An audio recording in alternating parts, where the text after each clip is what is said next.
जीवन में एक बार ऐसा दौर आया जब मैं बैंकरप्ट हो गया, दिवालिया हो गया।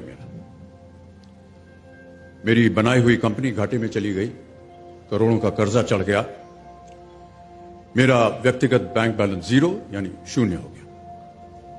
कमाई के सब जरिए बंद थे और सरकार की तरफ से घर पर कुर्की के छापे लग गए। ये बात धीरूभाई को पता चली।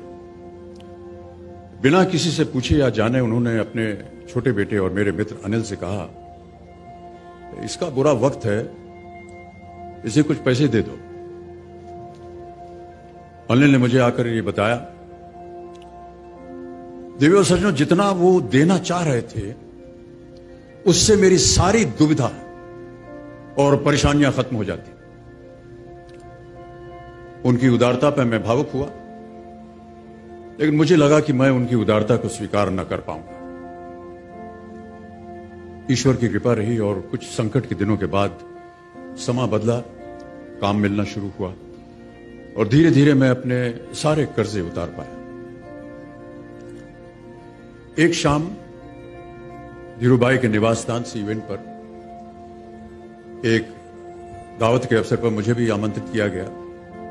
तो ऊपर लॉन में एक तरफ धीरूभाई एक बड़े से मेज पर अपने कुछ मित्रों, बड़े फाइनेंशियल और कॉर्पोरेट वर्ल्ड के दुनिया के दिग्गजों के साथ बैठे हुए बात कर रहे थे।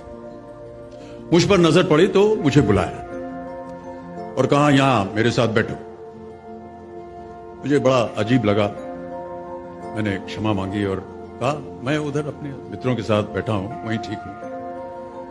उन्होंने जिद की और बैठा लिया मुझे।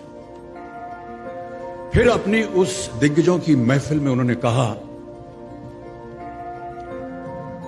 यह लड़का गिर गया था लेकिन अपने बल पर फिर खड़ा हो गया है, मैं इसकी इज्जत करता हूं।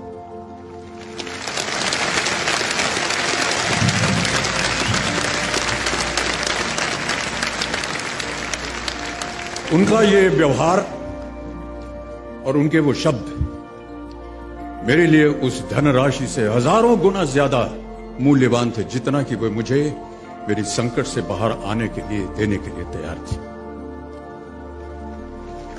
ये उनका व्यक्तित्व।